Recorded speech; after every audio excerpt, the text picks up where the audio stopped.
Primeira Liga, top 3 predictions. Bora lá, Portugal. Hit that like button if you want to see more Portuguese content. And I have the privilege to have Breton here with me. Talking about the Primera Liga. I mean, come on. We got to talk about Major League Soccer, man. No, just kidding. We will. No, I'm MLS. kidding. You know it. It's in the... We're going to talk about MLS. But Primera Liga now, okay? Top 3. But it's almost like you want to say top 4 too. Because you got to always include a team like Braga. Braga that did finish above Sporting last season. Yep. And now they're trying to qualify to Champions League football. And for the people at home that don't know, Braga got 1/4 of Braga was acquired by the PSG owners. The PSG Qatar family. So the possibilities of Braga, if they get Champions League football, is of getting a blockbuster signing for them. Here comes Neymar. But look, Braga have been doing great signings since this acquirement of the group. Victor Gomes, great player. Yep. And I got to highlight the fact that Ricardo Horta, last summer, Breton, I'm going to tell you this. Last summer, Braga news, you'd put Braga, Ricardo Horta, every single day going to Benfica. Braga can't keep him. He's not Braga quality. Braga this, Braga that. What happened at the end of summer last season? They kept him. They extended him, and they are officially going to make him the biggest legend of Braga history that he deserves. And he plays with his brother, André Horta, in the team. Former LAFC. Former LAFC and a huge Benfica fan, rumoredly, okay? But I just wanted to give this special shout-out to Braga because they deserve it. Well, yeah, I mean, that's one thing that has stood out to me. I'm no specialist of the Primera Liga, but I did see this. Rodrigo Salazar is a very, very good pickup from Schalke.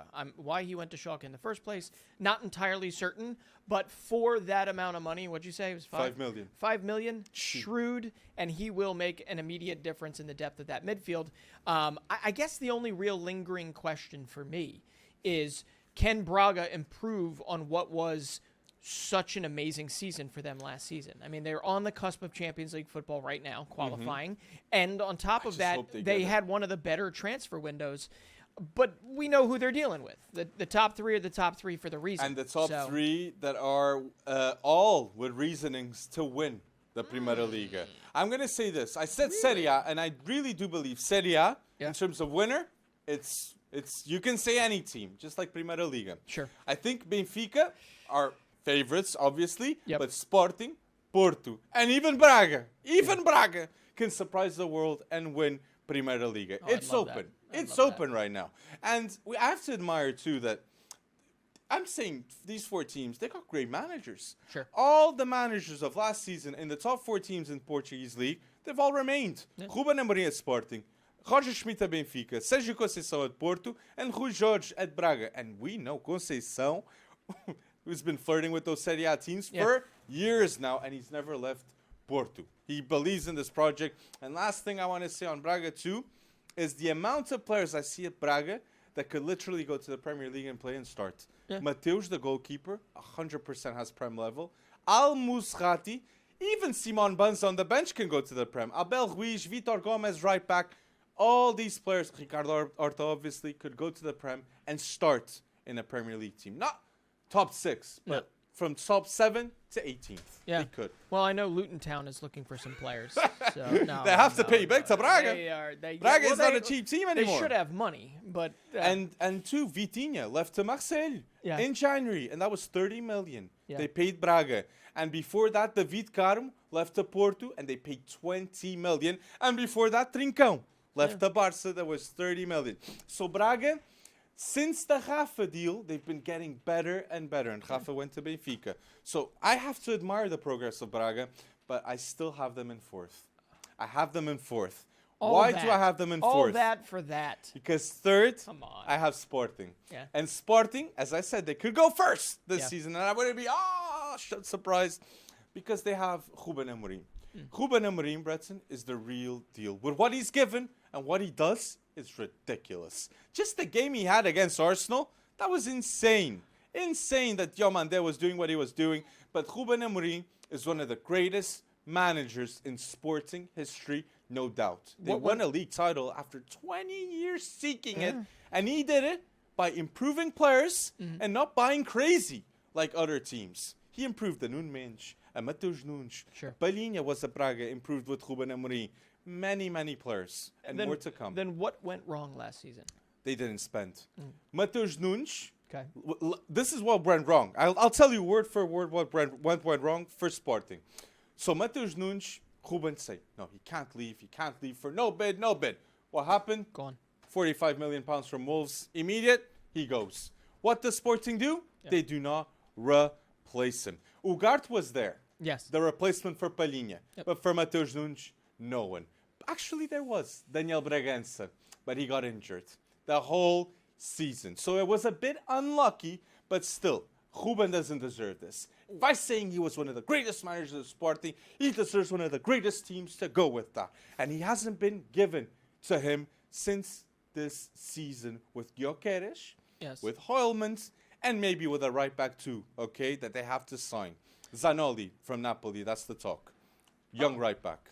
Interesting. That doesn't play at Napoli. Right. Went on loan. Yeah. And with Rúben at right back, Okay. like Porto is it's a very difficult team to player to replace. But what I'm a little confused about is, you spent your biggest expenditure is on Coventry City's striker.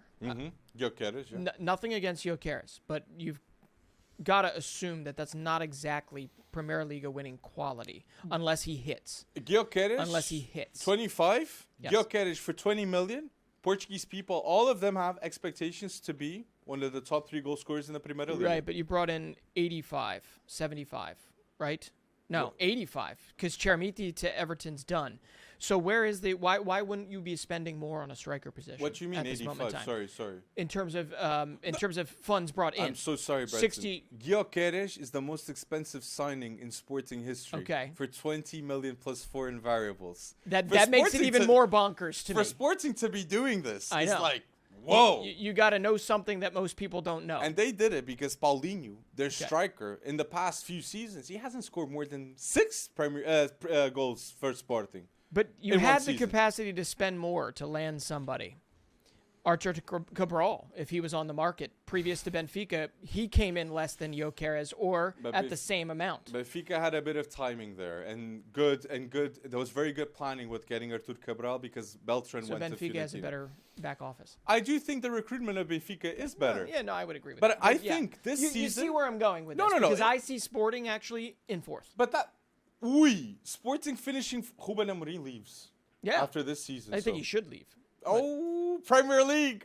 Somewhere else. I mean, Tottenham. it's been Big Ange not working threatened out, for so and then long. getting to I want to Tottenham. see him test Oh his metal my elsewhere. gosh. I mean, you do. You've got to want to see Rúben Amorim test his metal elsewhere at some point. But So look at the midfield, though. I said one of the reasons why Sporting had such a tough season with the midfield. Yeah. Now they're getting Hoylman from Lecce. Great passing player. Very high expectations on him. But they'll have Hoylman, they have Morita, they have Pot that plays very well at the 8, and Okay. Daniel Bragança now back. Young players of Esugu, young players like Mateus Fernandes, that I believe they'll be involved with the team. I see a huge improvement on that. And with the front trio, Gyökeres, Trincão, and Pot. I believe Pot will be winger, but if I'm not saying Pot, Marcus Edwards. Marcus Edwards is a baller too, okay, for baller. Sporting. yeah. So this is a luxury that they didn't have last season. A Gyökeres makes a huge difference for you now to start adapting pieces. Paulinho can play next to Gyökeres. They didn't have a striker, Breton. Literally, Sporting in the last 2 Then seasons. give it to Rodrigo Ribeiro, baby. Thiago Tomás. Let him cook. No, No, well, I know. He might be too early. But Thiago Tomás was never going to be. You pointed at a good thing, Rodrigo Ribeiro, and he will be not. I don't want to say it bad. He will be played upon Rúben Amorim. All right. He played Schmidt. Schmidt extended his contract with Sporting because Rúben said, "I'm not getting a striker. I just need him to extend." That's word for word what Rúben Amorim said. And then they sold him. For 15 million, which is great business for the high risk value that Schmidt has. But he could work out at Everton. Let's see. But the 3 strikers is Gyökeres, Paulinho, and Rodrigo Ribeiro now. And yeah, I see improvement, Breton. And young players, you have Afonso Moreira. People at home, remember this name. Afonso Moreira from Sporting. He's going to be a winger, a substitute winger. Okay. He's going to shock a lot of people and can play right wing back too. Well, you want to talk about actually strengthened, because we're going to agree to disagree on the sporting strengthening, but actually strengthened, you've got two big teams in Porto and Benfica, and both are much stronger. I agree. Benfica, pretty tough to strengthen upon a team that was already incredibly strong last season, and they've somehow managed to do so, in my opinion. And Porto, you see where I'm going with this, right? Mm-hmm. I have Benfica at the top. I've got Porto in second. I've got Braga in third, and I've got Sporting in fourth. I have Benfica first. I have Porto second. I have Sporting third, and I have fourth Braga.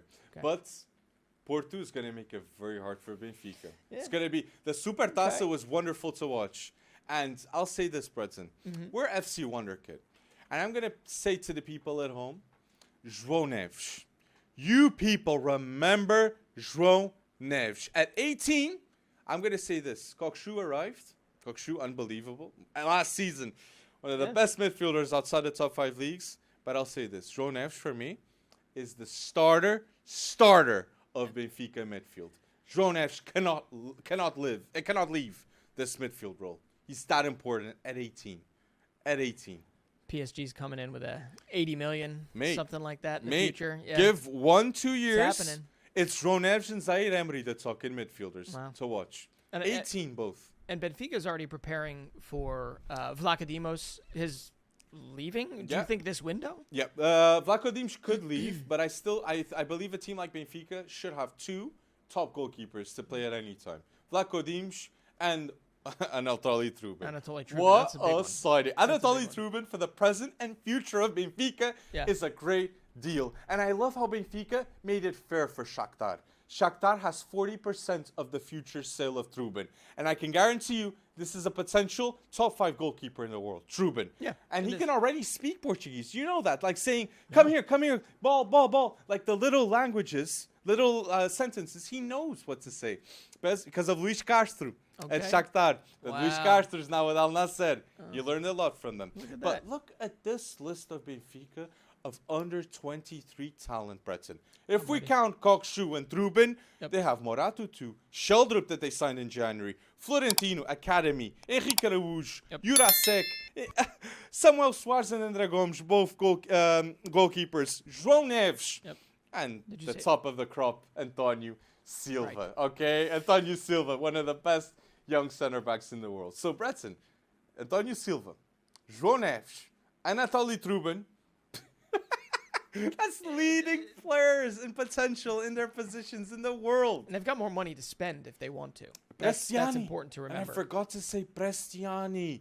Prestiani for 10 million. I was just talking with somebody, actually, downtown about this. No, Gianluca Prestiani. I mean, we've talked about him many times on this. And what has happened at Velez Sarsfield is really, really tough to process. Completely. But it has led to a lot of the young players, many of which hone their game there, to want to leave for Velez, and try their mettle elsewhere. And so you've seen Julian Fernandez head to NYCFC, Major League Soccer, and then this one. You Benfica fans, you get Gianluca Prestiani for 12 million euros. You are, I mean, that's at least 7x in the future. 70 million one day. Easily. More than that. 80. Probably. Look, I'll say this. At 17, he needs to develop physically, but his dribbling is some of the best on the planet. Right now. At 17, he's one of the best dribblers. I can already say that too. I agree with that. And he's played more than 30 professional games for Velez Sarsfield. He's got experience. And if a player plays more than 30 professional games at the highest level in your country, that says something. Yeah, and there's also, like, you spent on Andreas Sheldrup relatively recently, Casper Tengsten, which I guess with the signing of with Cabral, it's like, hey, you got to wait Tengsten. That's fine. Well, Tengsted? He's got to wait much more. Henrique Araújo is ahead of him. But Sheldrup should see more time this season, right? Should. Okay. But Di Maria arrived, mate. I'm obviously, I know, but it's like, okay. And Nedge didn't play. So I'll amend that to should see more time with Di Maria.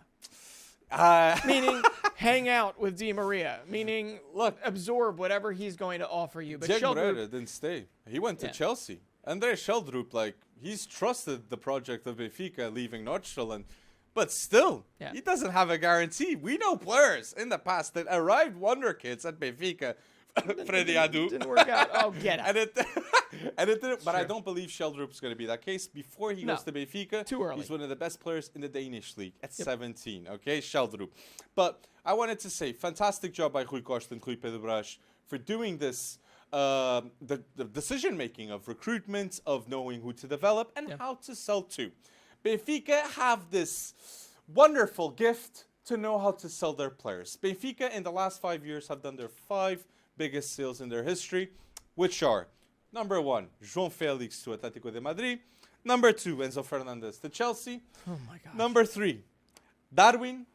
4, Gonçalo. And number 5, Rúben Dias going to Man City, which he never lost the Premier League title. That is proven success. Okay, And I'd Rúben say that Dias. the only one And that this has is projected fees. outperformed the money spent for that, the Rúben only one Dias. is Rúben Diaz, and he's the 5th. Darwin, I think And Antonio Darwin, Silva will be the next. Antonio, It's just whether or not it happens. It won't happen this and I told you this. I told you on off. Yeah. I'm going to say it to the world. I think Antonio Silva and João Neves live for the badge. They live for the badge. I wouldn't be surprised if they live for the badge for another team like Real Madrid one day. Wow.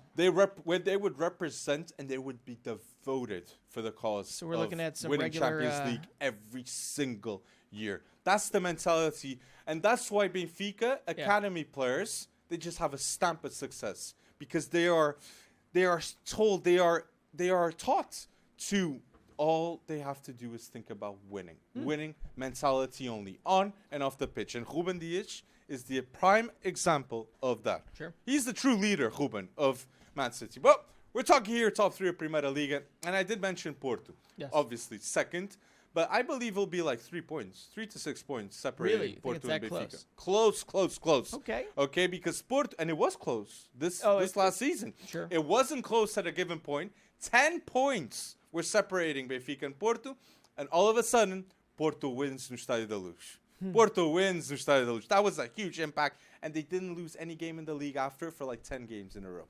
After that one, okay? So that's the reason. It was a moment that Sergio Conceição got the best of his players, and they changed. But Porto this season has addressed their flaws.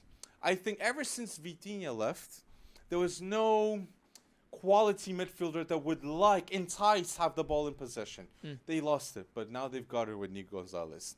I think Nico Gonzalez and Alan Varela from Boca Juniors, they will be starting for Porto, and they will improve massively from a Grujic, from a Eustáquio, from a Romário Baró. I think Nico Gonzalez, Alan Varela, Otávio will be the midfield that Porto will have to play in a 4-3-3. It's a midfield I can get behind. And then Galeno and Pepe at wingers options, and then you have Fran Navarro. Fran Navarro is probably one of the better signings of the transfer window. I mean, for anybody, for how much he was spent internally, easily. Yes. 17 goals in league for Porto. Massively important for Gil Vicente. And if Taremi leaves Porto, that we still haven't seen, they need Navarro time. And I just think Benfica with the signing of Di Maria, the Supertaça. Before the Supertaça, I could have said Porto, man. But after seeing Kokshu and João Neves together, I no more had that doubt of Kokshu being the midfielder doing defensive duties. You see, if he's asked that, that's bad. But João Neves did it all. Mate, João Neves just made me think differently. So who at Porto could be the next João Neves then? Because youngster. Benfica seems, at least at an alarming rate, every season they have a glow up. An academy one player, of those you mean? academy player coming through. Who is it at Porto? I'm going to give a shout out to Martin Fernandes, a right back, but there's a kid, Rodrigo Mora, okay? Medio offensive, Rodrigo, 16, just like Fabio Silva. He signed straight away at 16. Yeah. The hype of him being involved, and he's the youngest player to represent ever, Rodrigo, Porto B at 15, okay? So that's a good sign. But I'd like to focus on Porto. The signings of last season just have to prove themselves this season. Gabriel Veron came from Palmeiras. Injuries, I know. But come on. It's now. Now. André Franco from Estoril to Porto. Good deal too. And I'm forgetting another one. David Carmo, 20 million from Braga. It didn't work out, and if you're paying 20 million for a center back, he better work out. And the starters are Pep and Marcan. Well, that amount would have been a Sporting record, right? That they spent for Carmo, and that did not work, or has not worked yet. We'll say that. It has not worked yet because he's a tall left center back that has a lot of potential. Okay. And David Vinhas could be, but he went on loan. I remember Gabriel Veron, that signing. That was intriguing, but there were a lot of people saying it just wasn't going to work out. He's injured. It reminds me a little bit of Jorge, who was signed for, was it Juve? And we haven't seen much of him, but he is healthy and he is playing for Juve. So we will see. We will see if these two can actually start to come on back. And I just want to give a huge shout out to Porto managing to keep Conceição, keep Otávio, and now keeping Diacosta and Taremi, as it seems, until now. Okay. Think his son comes back to the club? Who? Of who? Of course. Chico. Oh yeah, Chico Conceição reportedly says he doesn't want to stay at Ajax anymore. Look, that could happen. Why not? Why not? For a season and then... Yeah, I get you. But the biggest thing that I think Porto should still, even when we're filming this video, I still think Porto should go for fullbacks. Pepe, yes, I agree with Conceição. He said that Pepe, he's a winger, but playing at right back is one of the best right backs for what he does. Yeah. I agree he should be called for Brazil. He said that. But Porto should put Pepe at winger and get quality fullbacks. Yeah. We remember a time when Danilo and Alexandre were the fullbacks of Porto. That was a successful time. They need to reincarnate that success. They were running. With other fullbacks. It was João Mario, right? João Mario, but he got injured. Young guy. And he was a winger too. He was a winger. So it was the second time Conceição had to do this with Pepe. He did it with João Mario. He does it with Pepe. So he has to always find a right back. Okay. Well, speaking of João Mario, the other João Mario, is there any way, without Gonçalo Ramos, that he replicates the season he had last season? I don't think he will. Okay. Because of Di Maria arriving and Coxu arriving. Okay. Those players are going to take a lot of attention from João Mario. I think it's going to be remarked as the best season of João Mario's career. Sure. Ever. But let's include penalties with those goals. Because if Gonçalo Ramos took the penalties, he would have been the top goal scorer of the Primeira Liga and not Taremi, which deserved it, okay? But I like how you're mentioning Benfica now with Artur Cabral, right? You're going to... Yeah. Artur Cabral, 25 million. Yep. Comes with the expectations of didn't work out at Fiorentina, competing with Luka Jovic a lot of the times. He came with the expectations to replace Vlahovic, Artur Cabral. At that time, okay? Yeah. It didn't work out, and I think at Benfica it will. He's strong, very like Carlos Vinicius. I compare Artur Cabral a bit with Carlos Vinicius, but better with technique. He's better with the ball than Carlos Vinicius, in my point of view. And Musa's just sitting there wondering whether or not he's ever going to get his sustained chance. Musa will not start. I think at the start of the season, they'll give chances to both because it's a competition to prove themselves. Yeah. But Artur Cabral is going to win it. Artur Cabral is going to win it. If you know Artur Cabral from Basileia, you know when he has chances created on and off the pitch, he capitalizes. And he's going to capitalize in Primeira Liga. All right. Well, who's going to be the most surprising team in the Primeira Liga this season? Playing football? Not in the top four. Not in the top four? Yeah.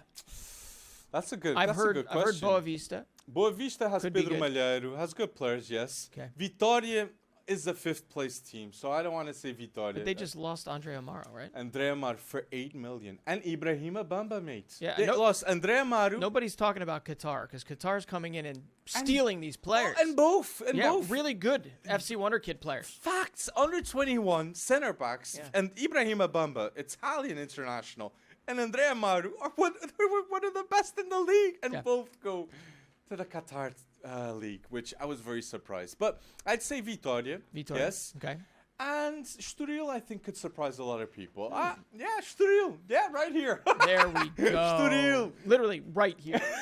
Right here. But Estrela Amadora, do they have any chance in heck to stay up? Estrela, stay up, yes. Estrela will stay up. Estrela has a massive fan base. Estrela Porto is going to be a match that a lot of people are going to be watching that. Okay. And they're a team of the people. You know what I mean? Ronaldinho was even rumoredly going to go there back in the day, but they rejected him. Oh.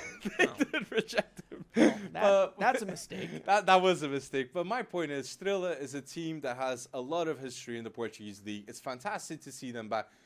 So I think they will remain. I think they will remain. But a special shout out, as we're talking about, outside the top four. Yep. I legitimately think the Portuguese league is top 5 league in goalkeepers, no doubt in my mind. We have Diogo Costa. We have a goalkeeper in Estoril I think is really good, Dani Figueira. Okay. They have Agua Barrena, great goalkeeper. Luis Junior. Yep. There's many names. Even the goalkeeper Braga. of Japan is Portimonense, Nakamura. Oh. So even with that, even Paulo Vitor, 34-year-old at Chaves, there's many good keepers. And Andrew of Gil Vicente. Okay. So all these players I just named, they could be playing at Luton next season and doing a great season in the Premier League. I'm not joking, Breton. All right. They're Premier League category. All right. But tell us your opinions about Primeira Liga. Do you agree with our top 4? Do you agree with the players we highlighted? Tell us what are you thinking down below. And go bold in the like button. Come on. Breton is here in Portugal. Yeah, so come find us. You might as well. Told you where we were. Go bold, people. And thank you for listening until now.